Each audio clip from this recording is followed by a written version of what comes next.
Sorry. Good afternoon, ladies and gentlemen. Welcome to the latest episode of On the Hot Seat, the live talk show that happens, and when it happens, when we get some very interesting speakers or guests to join us today.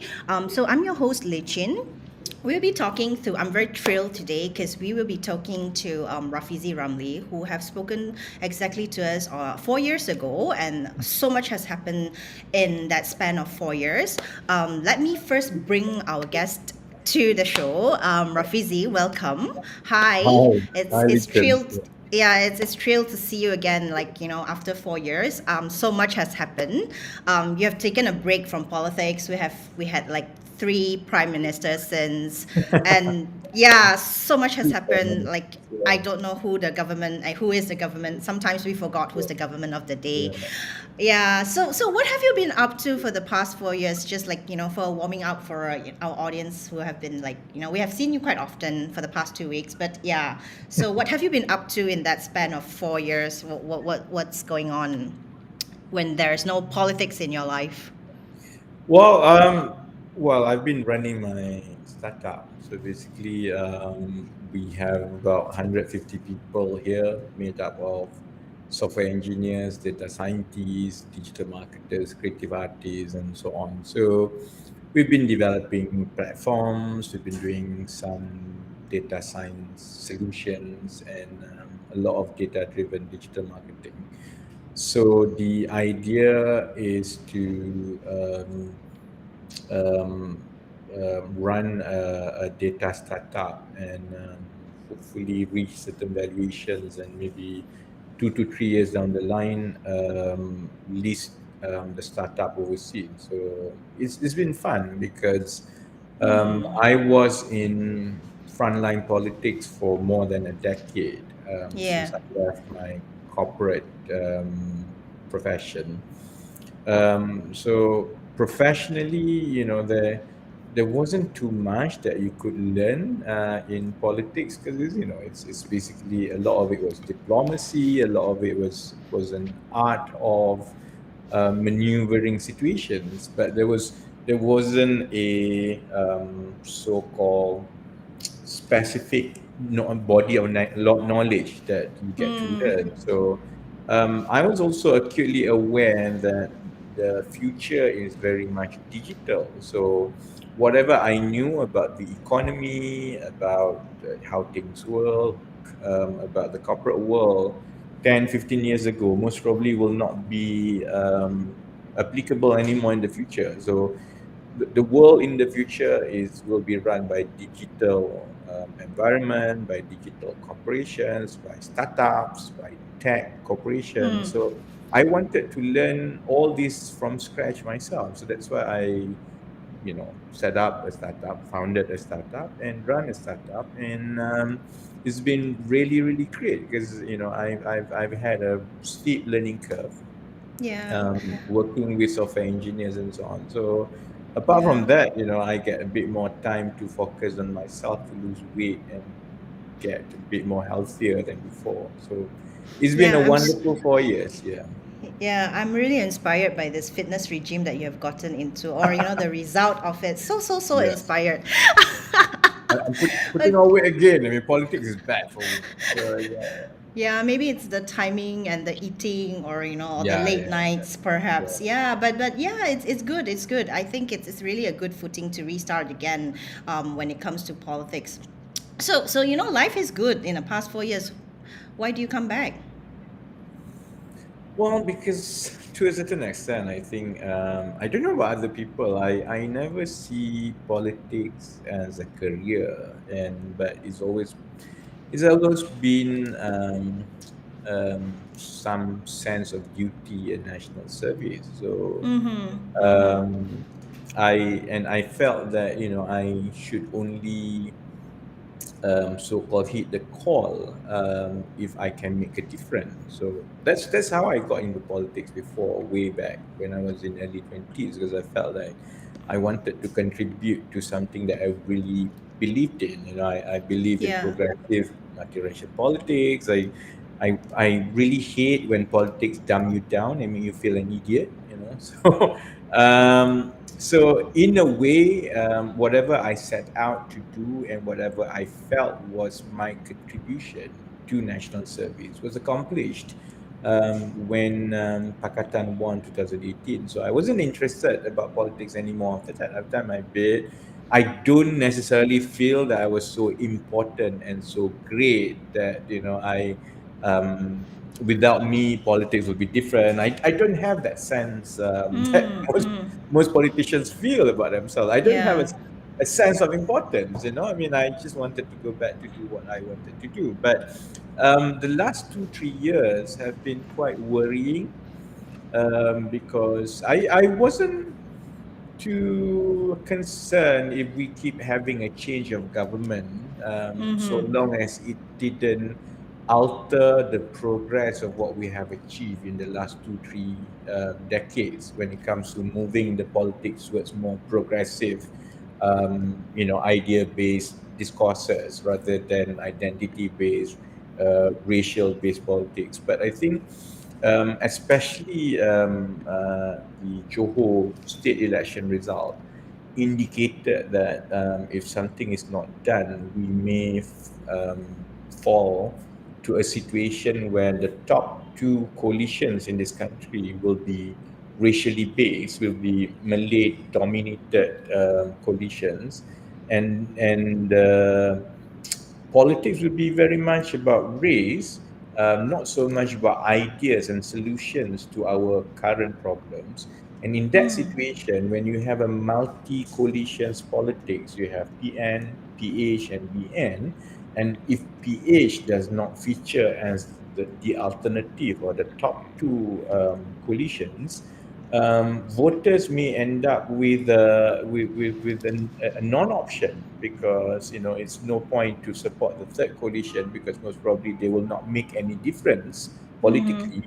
So they will be left with a choice of between more or less the same product. On the one Yeah. hand you have UMNO and UMNO, and the other hand you have PAS and Bersatu, and that will go back to the 90s and 80s when I was growing up, and I felt that perhaps this is the time that if I can contribute to bring it back towards, I think the progress that we have made all this while. So that was a key game changer to my decision. Yeah, so it's more of looking not to go regress rather than a progress, Correct. going Yeah. like a Yeah. progression in politics. Yeah. There are a lot of talks about how fed up Malaysians are with the familiar faces within our political space, right? So someone actually asked me to ask you this question: why don't you start a political party yourself? Why do you go back to PKR? Which I think it's quite a legit one because. Yeah. Yeah, you have brought so much excitement back, when the announcement of you to return to active politics is made. So, yeah, why not a political party? Because I think a political party is the outer image of what you stand up for. What is more important is the ideology and the philosophy and whether the core of your political beliefs remain intact or not. In that sense, just to give example, this decision whether do you start a new political party or not.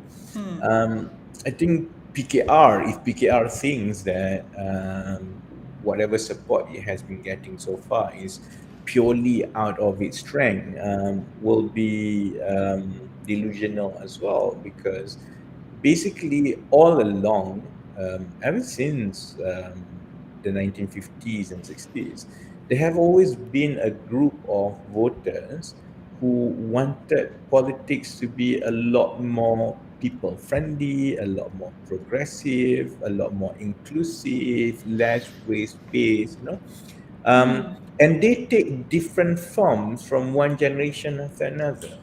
Previously, the kind of people this group of voters would have supported, for example, PRM, Parti Rakyat. They would have supported Gerakan in the beginning, when Gerakan in its early Yep. days.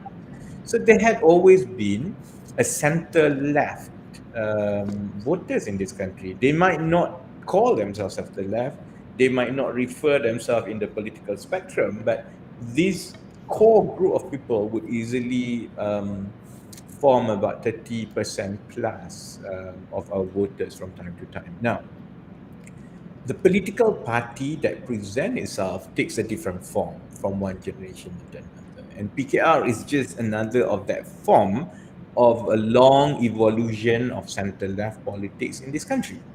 So that's why, to me, what is more important to decide whether or not we need a new platform or a new political party is to assess whether PKR as a party has deviated from that principles and ideologies and what it stands for. It has not, basically.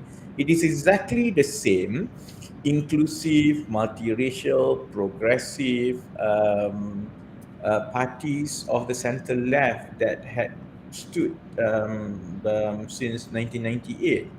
Of course, tactical decisions that PKR had taken in the last 2-3 years may have pushed it away from voters. So if we were to set up a new political party, what we will do is basically we will split those core center-left voters in society into further groups. And what you will do is that you will dilute the strength, because what you need is you need to consolidate your core, which is your center-left, progressive, idea-based voters, consolidate that base. Then you focus to appeal to the fence-sitter to bring them to support you. That's how you win election. But if you begin by splitting your base into so many different parties and then trying to get the same smaller pie of people now, even if you manage to consolidate, by that time, the fence-sitters would have left you. And that's the reason why people keep asking why I don't join Muda and so on, because I think that's exactly what Muda is doing. Muda is splitting the core of PH supporters. So instead of bringing new and added voters to a PH, it is trying to compete for the same base of voters. And what happens is that you split it, you create dissension among each other, and that doesn't help, So on that basis, I think whatever weaknesses or tactical maneuvers that we have to do with PKR, it's better to address it internally. It's better to rebrand it. It's better to improve it rather than to abandon it and start everything from scratch and start splitting the pie even smaller. So it's interesting that you said PKR has not deviated ideologically, but what has been, perhaps I use the word wrong, it's strategy, like how it has sort of like drifted away from the core supporters or from the voters, but like today, it is still not it's still rather unappealing to the voters. So you have mentioned that it's perhaps something that's rebranding. So would we see like perhaps a younger PKR that's targeting youth? And what's your plan of doing it? How do you want to do it so that you can have also a different proposition from what Muda is offering in the market? We are going through a party election now, and I think you can see very clearly the so-called different groups making different offerings to party members to choose, because it is not just a contest between personalities. This time around, the party election is clearly a contest of different ideas and approach to winning election. So, for example, people who stand with me in this election are basically younger ones. I'm the oldest at 45. Everyone else is younger than me. So you see on the one hand a young group well, not I don't consider myself young, but we are younger relatively than others in politics. So we feel that the core support for PKR and PH are basically the 40s and the 30s and even younger ones. So and we carry ourselves differently. We approach everything differently, and most importantly, we believe that it has to be solution-based politics where we can't just oppose everything. We need to be able to provide radical solutions to get around the problem that we have now. So we believe that if we win, we will be able to provide a new flavor that is a lot more vibrant and that can strike a chord with the younger voters. Of course, the other group is older, and they look at diplomacy as the most important strategy to getting to Putrajaya. So they focus more on, for example, how should PKR align with the political forces? Do we work with Bersatu? Do we consolidate everything under the Big Ten? So you can see that there is a distinctive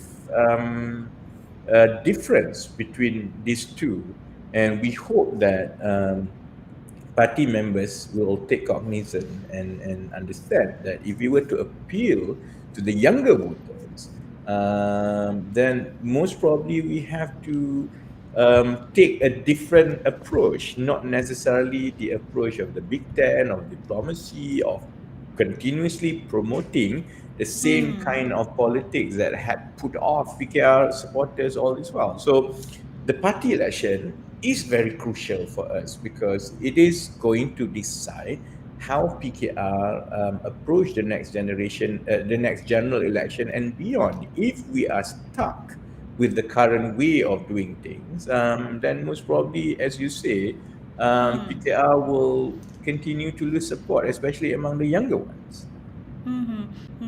I think it's also interesting that you have pointed out that there's a difference between ideology or strategy of the two camps, that wants the Big Ten and versus a solution-based or policies, solution-based politics. So, if should you win, or should you win in the fight for this deputy president, do you have any plans to bring comrades together? Because or in any political parties, we have seen, especially in PKR, the split that happened after Azmin Ali left the party, or now, you have two camps going up against each other for the second spot. For the top position of the party. So when we look at when the outsider look at PKR, it's not as united. How are you gonna deploy all the strategies or get people to buy into whatever strategy that you want to do to win voters ultimately, or to have that sort of influence as a political party in our political space? Well, first, I think things are very different this time around. Although there is a contest, but the contest is not about power grab. The contest is about, what is the direction and strategy of the party to bring us forward closer to power. Things are very different compared to Azmin's time, because Azmin's preoccupation then was power grab, and we were fully aware of what was happening behind closed doors. We were aware, for example, that all along they were planning to go against parties' collective decision. And basically what you have was two parties in the same party. And one party was hell-bent to sabotage everything. And obviously the public can now see that it culminated in Sheraton Move. What we have now is quite different. We have a contest of ideas that we want to present to the party members, and the party members will decide which one they think is the best way. Of course, on the one hand, I have always been someone who preaches that there's no shortcut in life. Even in politics, there's no shortcut. You actually Yeah, have that's to true. work hard. You really have to appeal non-stop. There's no such thing as doing certain tweak here and there along the way. You may compromise certain things and you end up in power. So we don't believe in that. But on the other hand, I think there's also a valid point, I suppose, that Saifuddin and his team believes that given the situation, then PKR should consider working with other parties. Now, despite the difference of opinion in terms of how we want to go forward, there is no difference in terms of the commitment to what PKR stands for. So, to contrast between what we have now with what we had then with Azmin. Azmin really doesn't believe in multiracial politics. All his life in PKR, he was against multiracial politics. It just so happens that when Anwar Ibrahim got sacked, he was from UMNO, he found himself in PKR, but he was the one who had always been quite negative against multiracial politics. So that's why he had always advocated for a Malay-based PKR combining with PAS. So that was a huge ideological difference. Whereas with Saifuddin and the context that we have now, all of us basically believe in multiracial politics. All of us believe in progressive politics. So because there is no power grab involved, there is no ideological difference involved. It's a question of tactical approach to the next general election. I think once the result of the party election comes about, it's quite easy for everyone to move forward because everyone, I suppose, it's our right to present our idea about how the party should move forward. But once it's over and done with, then I think everyone will just go back and focus on and we need to respect what the party members feel. If they feel that we need to consider Big Ten and work with Bersatu, then I suppose I have to respect that, more than anything else. So I think things are very different now than last contest. So I don't see any big hoo-ha after this. In fact, if you notice now, it's been rather quiet. It's not as noisy as before because while there's a lot at stake in terms of where the party will go, but at least we know that no one will betray the party regardless of what will be the outcome. It's just that, of course, we feel that if we take a different route, then the party might suffer in the next general election. But if that is what party members feel, then we should respect that, and we have to go through the motion. Yeah. Okay. It's interesting. I mean, because there's a question from our audience, Jackie Yo. So he said that Pakatan Harapan should work with PN. Only then there's a chance to win the upcoming general election. So this is definitely, I think, against what you believe or the tactic that you want to adopt in the upcoming general election. Do you care to explain a bit why you don't think that PH has to work with PN so that it has a better chance in the upcoming election? Because I think we need to understand the motivation and the outcome of why things have come to this stage where you have 3 coalitions, 2 are Malay-based. If you look at the numbers, of course, those who advocate that we need to combine and work with PN are rather simplistic in its understanding of how voters behave, because it's just taking 30% of, if we go by Johor's election, it's just by taking 30% PH share of votes plus 24% of PN's share of votes, and then it will be 54% compared to 44 that BN got, and then voila, you will get more numbers. But it doesn't really work like that, because we have to understand why people voted for PN, what happened with PN, and why PH didn't get the kind of support as before.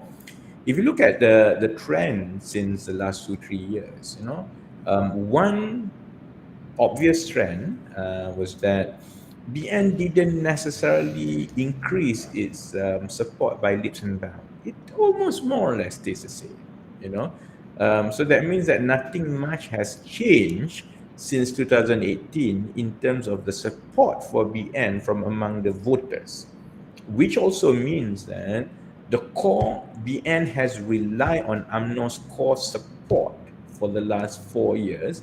It has not really been able to recapture the fan-sitters who abandoned them in 2018. So that's quite important to understand that. Second bit that we need to understand is that it's not so much that PN is really strong as a party. It is more because PH lost the kind of support it had in 2018. So in 2018, there was a wave of support from among fan-sitters towards PH, including Malays who had in the past voted for UMNO and BN and wanted to see change and gave a chance to PH.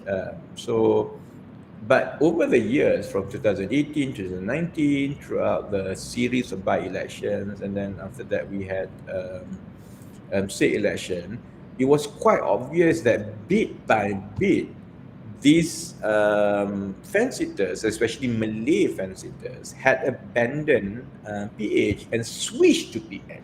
Now, we have to understand why they switched to PN. Our simulation and data point out to a possibility that they felt there's really not much difference anymore between all the coalitions. They don't believe in BN because UMNO is corrupt to them. So those Malays especially who had abandoned UMNO because UMNO is corrupt also abandoned PH because they felt that PH is not that much different and was just too concerned about getting back to power after Sheraton. And they were also disappointed with PH performance in that 22 months because they felt that PH spent too much time politicking and not really delivering why they were voted into power in the first place. So they switched to be PN, not so much because PN is attractive to them. The current consideration is that if I were to choose between PH and PN, those Malay fan-sitters felt that maybe PN is a safer bet because at least it's more Malays in character, they are not pro-PN, maybe they are less corrupt. But they are also fully aware that PN doesn't really have a strong credentials when it comes to policies, leadership.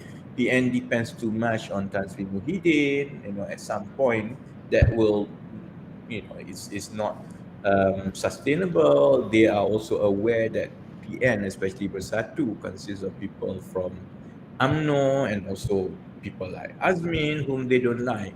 But for the time being, because PH is unable to appeal to them, they say, I'll just basically settle for PN. So if we combine PH and PN, what you may end up is not really a total combination of the two votes. They might actually say, I don't like PH, that's why I abandoned them in the first place. Now, since PN is working with PH, might as well just go for UMNO. So you may have the unintended consequence of basically pushing these Malay fan-sitters more towards UMNO.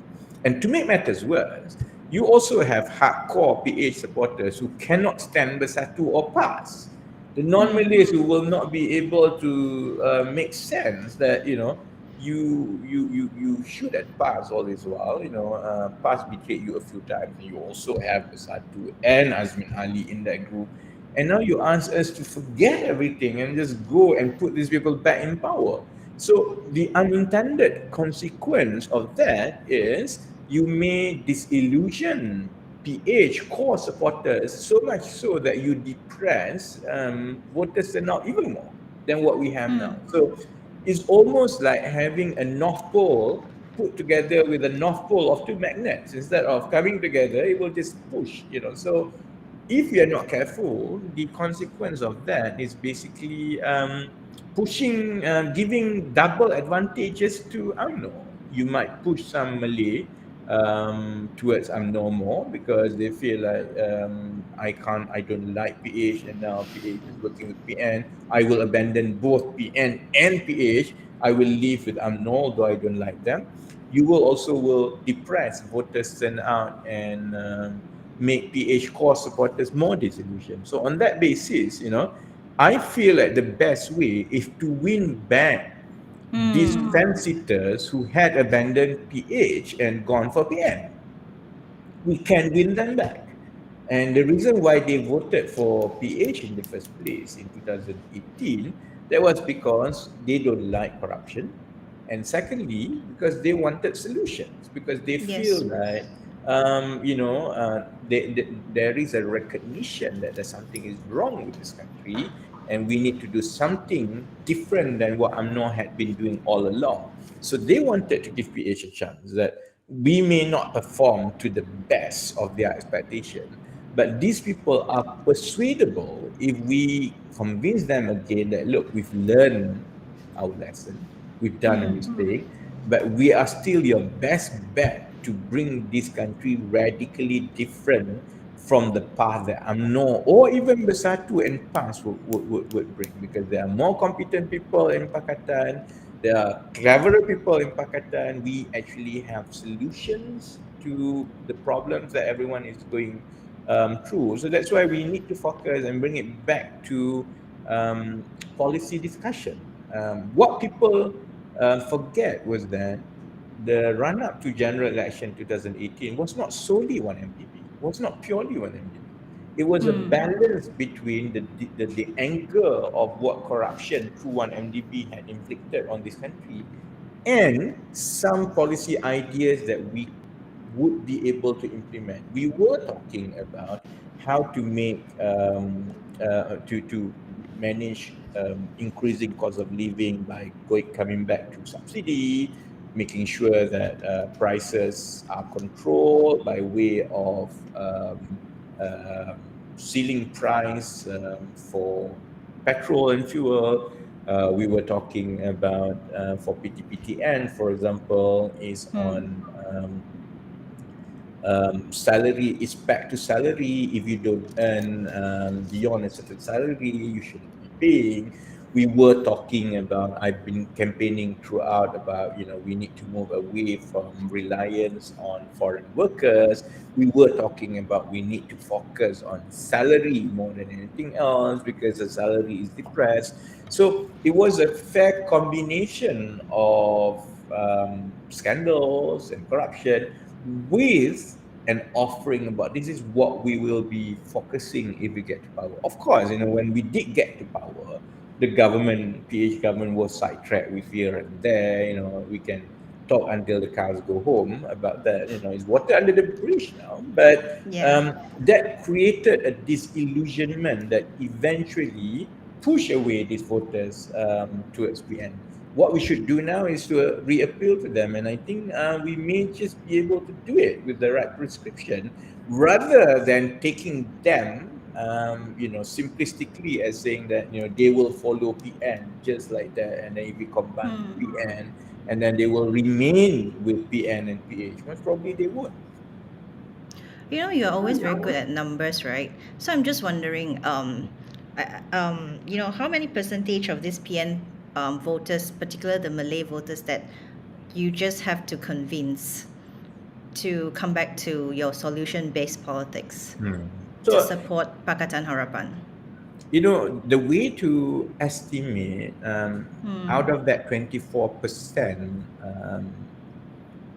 votes, popular votes that PN got in Johor, there is a way to estimate how much is a core support and how much are fancy. And we do that by way of polls, because we do polls every month.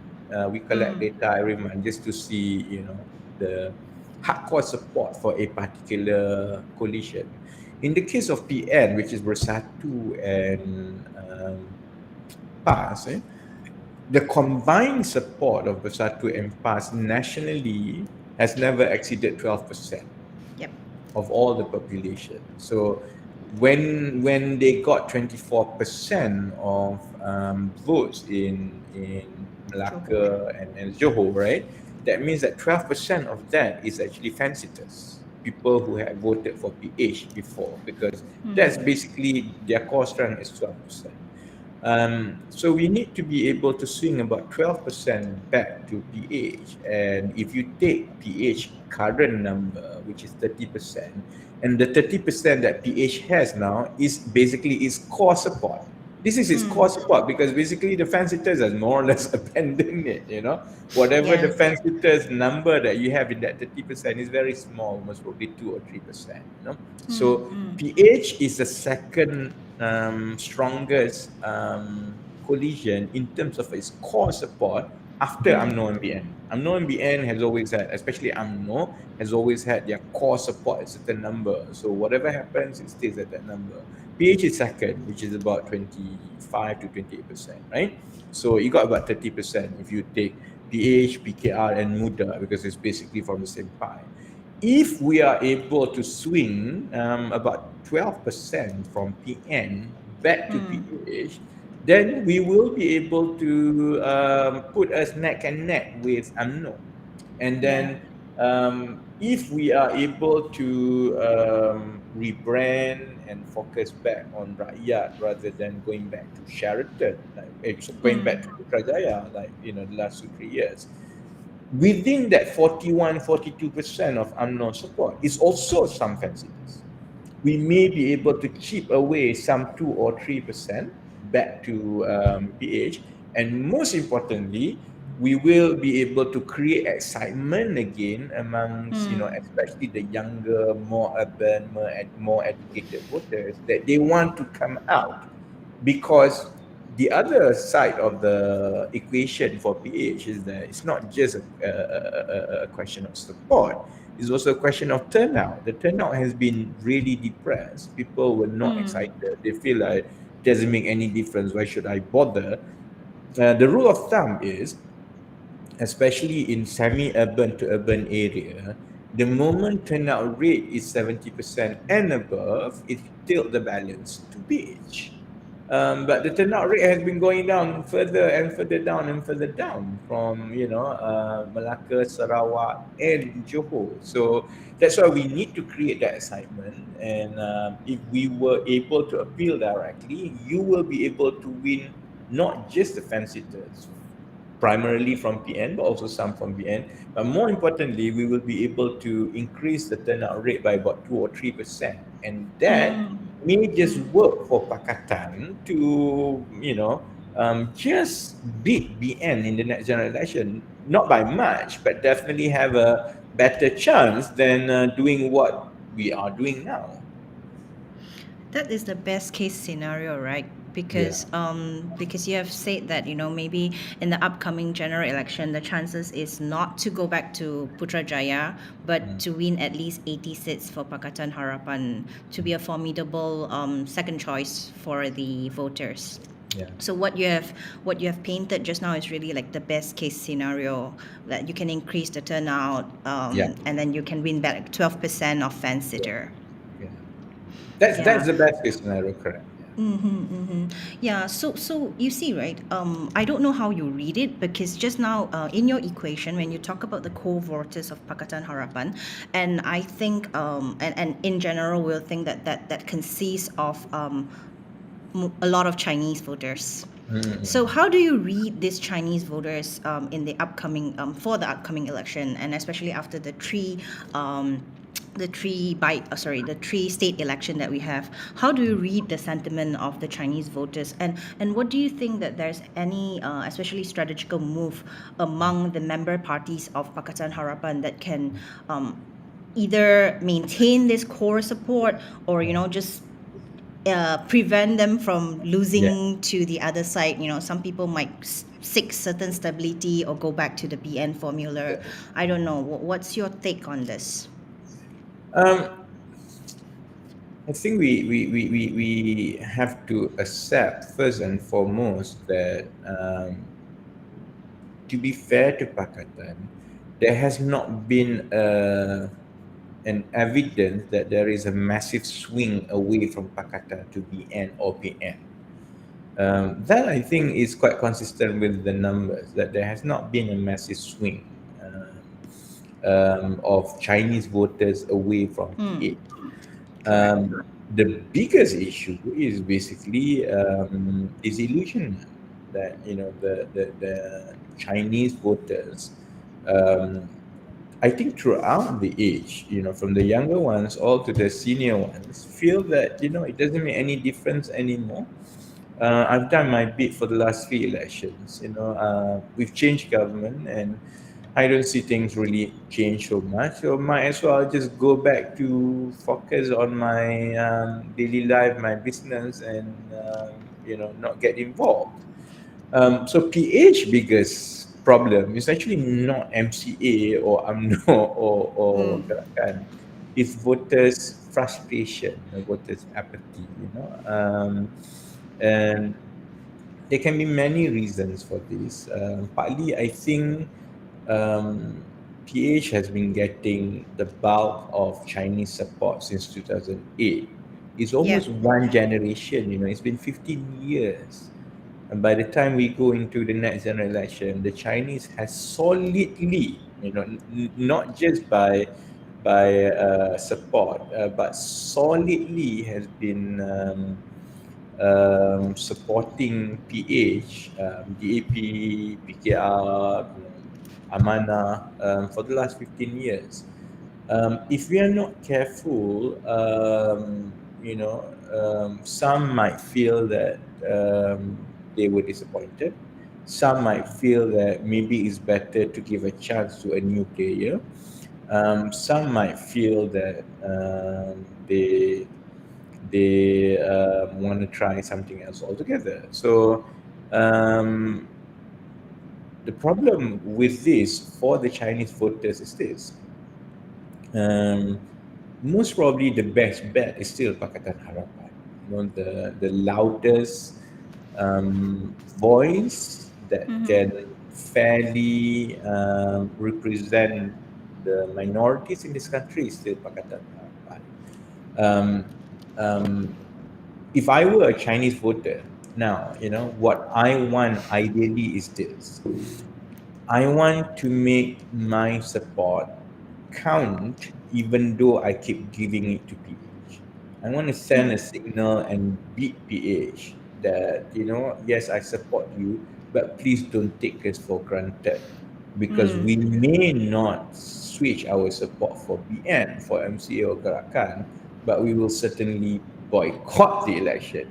We don't turn up to vote. We don't turn out to vote, and therefore, PH must pay a lot more attention to Chinese voters in terms of how exactly do they fit in, what exactly are we going to focus in terms of what kind of a country we are looking at 4 or 5 years, 10 years down the line. That's why, this is why I disagree with this Big Ten approach.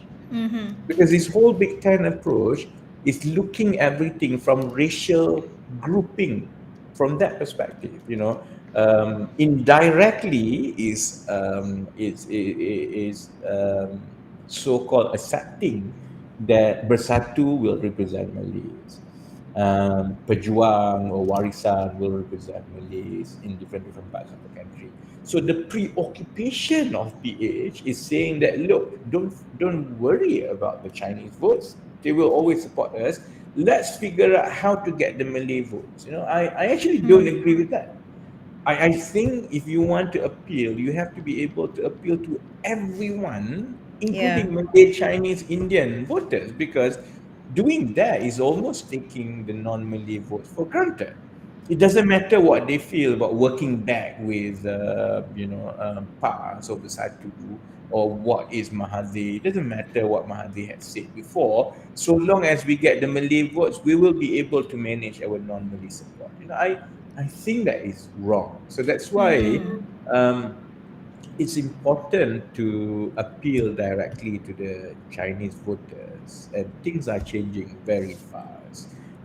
Especially for us to be able to paint a vision in a scenario where Chinese population will be going down in the next 10, 20, 30 years. The percentage of Chinese population will be lower. What kind of a country that can really basically accord the same rights and the same privilege and the same honor and the same dignity to Chinese, Indian, and any other minority. That discussion to me is very important, not just to Chinese voters, but also to the Malay voters, because we need to be able to imagine a collective vision of what our country will be in 10, 15, 20 years. So that's why I have always been quite apprehensive, and so much has been focused on what kind of political realignment and configuration to get to Putrajaya, because you then dumb down this bit which I think we need to constantly talk about. Yeah. Rafizi, I mean, it's always good, like, to have someone talk about multiracial politics and, how the minorities should be have a voice for the minorities, and especially, how Chinese voters should be represented and not to be taken for granted, or any non-Malay voters should not be taken for granted. But do you think you can, like, the reason that you wanted to come back, you want to speak to the fence sitters, you wanted to appeal to the fence sitters on behalf of PKR or Pakatan Harapan, give them another option. Do you think you can set out to do what you want to do? Because when you explain your retire or withdrawal from politics, like few years ago, one thing you mentioned that there was a lot of things, even your advice was not heeded in your party itself. Yeah. Do you think that the same situation will turn out, or what has changed to make you think that this time round I can deploy all these great strategies that I have, I can let them buy in, I can get the buy-ins that I need to. Well, I think for a start, I think a lot of what my opinion then was proven right. I was very concerned from the very beginning when Pakatan Harapan leadership fall right into the divide and rule that Prime Minister Tun Mahathir played from the very beginning. So of course at that time I got whacked left, right, and center by everyone. I knew some people basically among Chinese community said that I whacked so-called Lim Guan Eng because I wanted to be finance minister myself. But I think by now people can see that I had no interest in public office. I meant what I said because I think a lot of Malaysians put a lot of effort to bring us to where we were, and it was sacred. It was very important for us to continue to progress. So 4 years later, I think there's a lot of goodwill and wisdom because we have gone through it. Even internally within PKR and DAP and Amanah, they have to accept that the public was critical of their 22 months in government because it seems that they were not able to stand up to the machinations and the politics that monopolize their 22 months when they should be focusing on the public. So things are very different now. I think back then, people might think that I was politically motivated, I was interested in public office. By now, I hope people understand that I had no interest that much in public office. I would be happy running my startup, making money and list my company overseas and make my millions elsewhere in the world.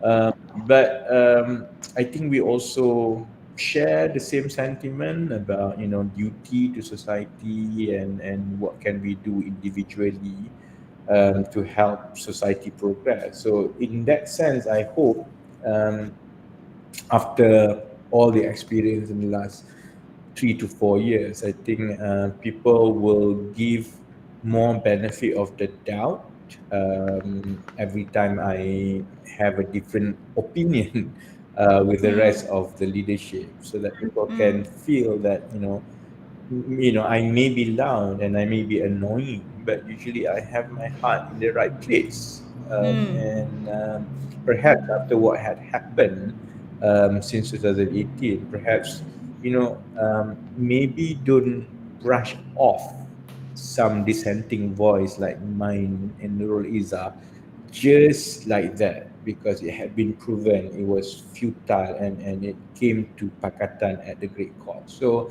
I think there's a lot of genuine goodwill this time around compared to before, and hopefully that will make it easier. Yeah. Okay. I don't want to miss this. There's this.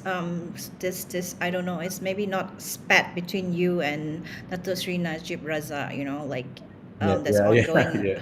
about the Sapura fiasco. So it appears that you're taking on Najib. In this whole, in this political landscape, you're the only one that really take him heads on. So, why do you think that it seems like he's driving some sort of narrative within our political space? Why do you think that's this opportunity for him to do that? Especially when he is a convicted criminal in a way. He is a convicted criminal twice, He is. all the way Yes. to Yes. Yes. So no, I that's a problem. I think it's like this, a narrative, although it's a falsehood, when it's repeated over and over again and it's not countered and proven wrong, then eventually it will stand as the truth. It's quite straightforward. So after 2018, in fact, before 2018, the problem was this.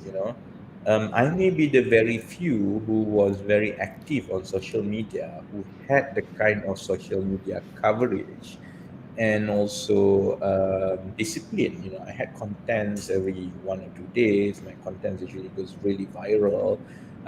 It's almost like, especially Malay fancitas, follow my Facebook, almost like a news outlet.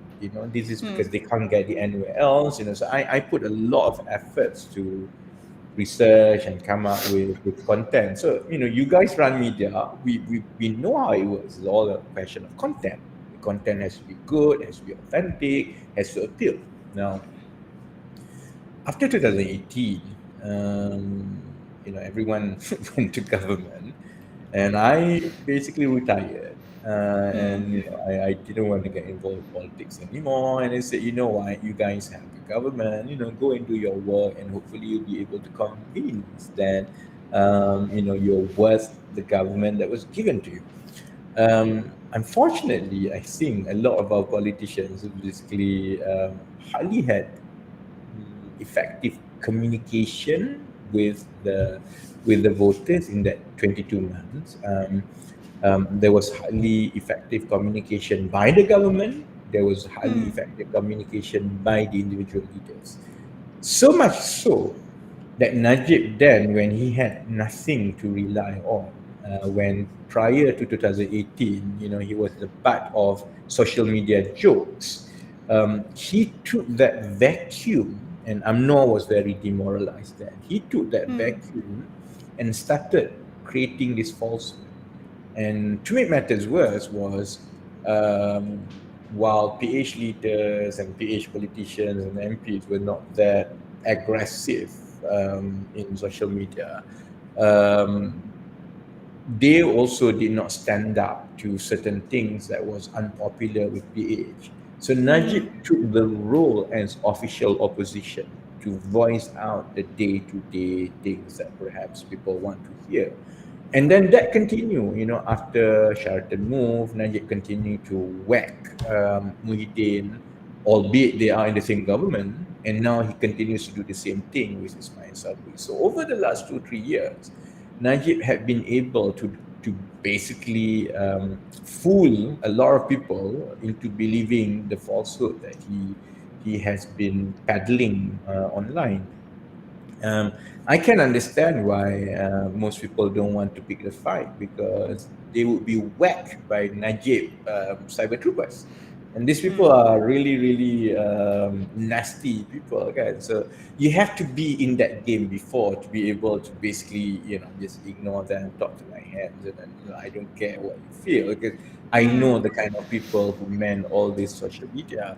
So that's why I think among the first thing that I needed to do when I came back was to regain the initiative of social media, because we need to be able to disseminate information effectively to fence-sitters, and we also need to push the morale up amongst people who understand that Najib is a convicted criminal peddling falsehood in social media, and therefore, these need to be counted. But to help them, they need to have a constant stream of messages, of contents. They need to be convinced themselves. They need to have the moral up so that they will be able to tell, those cyber troopers from Najib who basically heckle everyone online, and put them where they are. So I think that's what we've been doing in the last 1 or 2 weeks. And I think it's been doing quite well. And we should be able to get statistics to compare, the impressions and also the coverage that I've been able to achieve compared to Najib's in the last 2-3 weeks. And I think we should be able to prove that basically we have beaten them at their own game.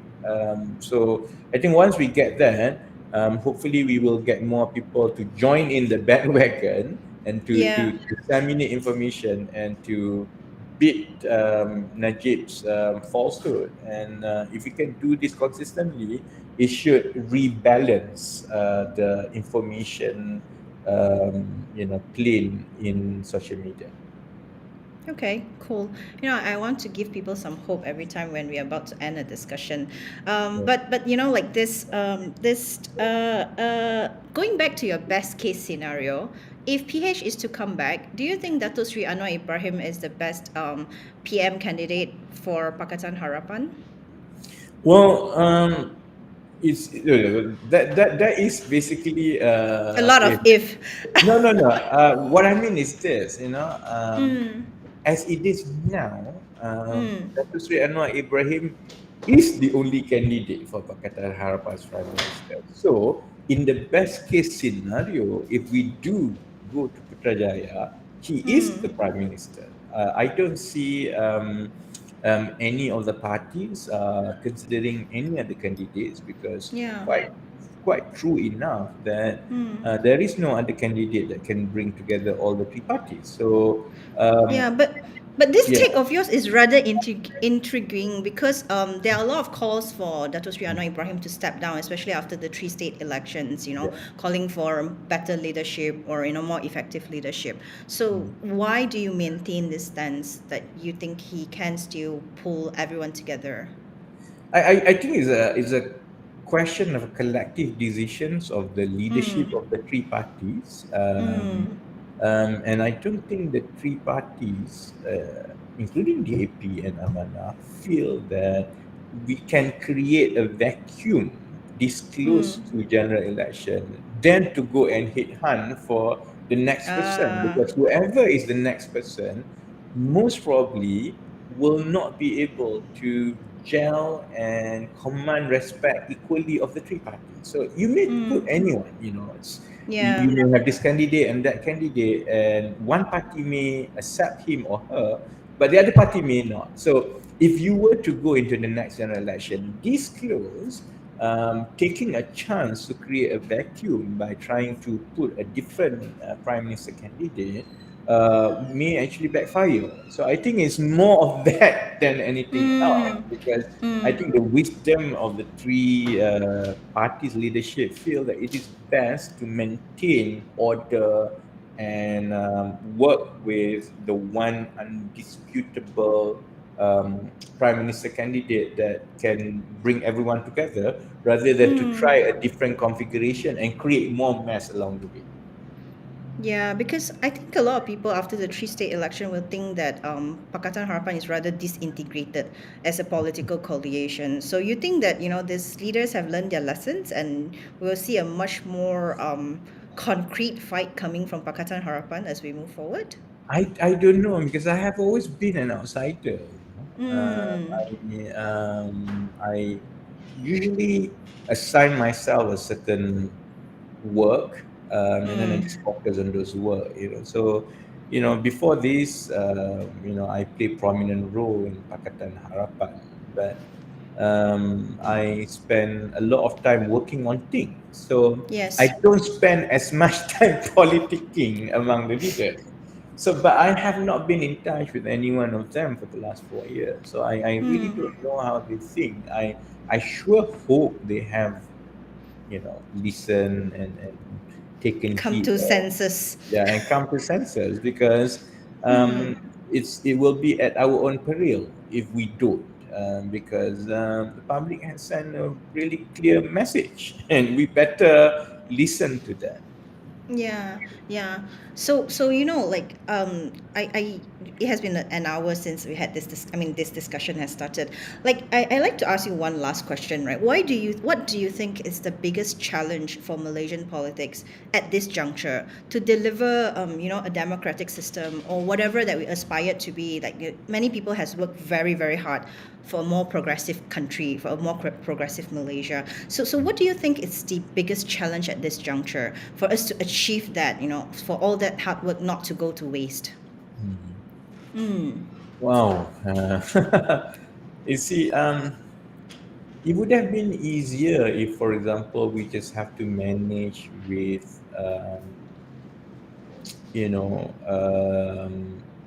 a question of how do we work together as different groups of people towards a common objective. That would have been easier, because that's something that we can focus while not having to fight structural issues in the country. So, to your question, what is the biggest challenge? I think we are at the junction where we have massive structural issues, especially in the economies, that things can fall or degrade very quickly. Yet at the same time, we are finding our narratives about what do we mean to each other, what does being a Malaysia, means, and how do we bring everyone together to tap into the best of everyone. So we need to double down in terms of doing this, because we are losing competitiveness. Yes. Economically, we are doing a lot worse. All the advantages that we used to have is fast eroding. So, for example, our commodities may not command as much as before, because palm oil, we are no longer the first in the world. We are running out of crude. Commodity is depleting. And even if you want to focus on these traditional economic sectors, the international scrutiny is getting higher. We have cases of so-called bad labor practices, and then forced labor, and so on. So things like these are going to continue at the time when we can only produce higher paying employment that offer higher wages if we move up the value chain towards tech, towards technology, towards creative content. As if that addressing those issues are not bad enough, we have to do this together simultaneously with addressing our identity crisis, which is trying to bring everyone on the same boat, getting everyone to forget, or understand and appreciate we have differences, but really embrace our common destiny. The fact that we are on the same boat. If anything happens, it's not just the Malays or Chinese or Indians. The Malays can say that, oh, I want this country back just for myself. Yeah, but I don't think you want a poor country. Likewise, the Chinese can say that, what, since you don't appreciate us, we can always consider migrating. Yeah, but you don't want to uproot and go elsewhere when there's no certainty things will be better. So we are best together in the same boat, but we are on a very choppy water. So Yes. if we don't, it's not like it's a smooth sailing trying to manage a boat. We are going through a rough sea, and we are also, kicking and punching each other on the same boat. So that's basically, to me, our biggest challenge. We have to do Yeah. everything together. I hope the only so-called silver lining is that it's precisely because we are going through choppy water, is a rough storm, that it trumps enough common sense on everyone that we have to work together. That we have to put the baggage of the past, the politics that really divides us, and you know what, you let them be confined to the past because they've taken what they could take. They've had good life, all these people who kept on preaching about how different people are, that Chinese are Chinese, Malays are Malays. They have had their share of wealth.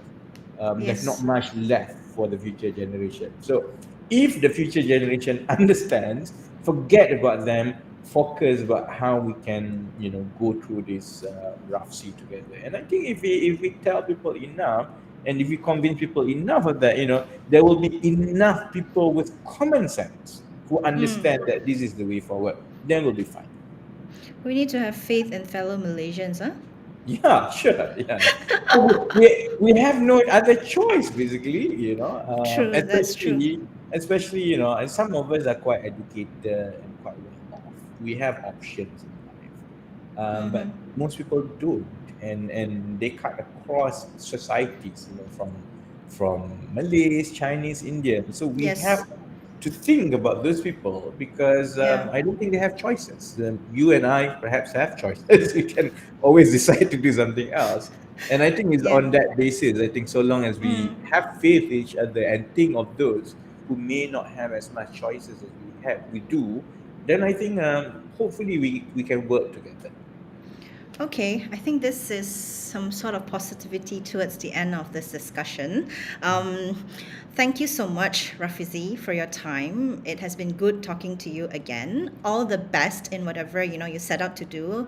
I wish you success, and of course, have a good Ramadan. Thank you so much for today. Yeah, I hope I Thank you. lose weight this Ramadan because I'm gaining weight. You look great. Okay. Yes. All right. Thank you very much, Richard. Yeah. So Thank hopefully you. all right. Thank you. Speak soon. Thank you. Yeah, thank Bye. you. Bye.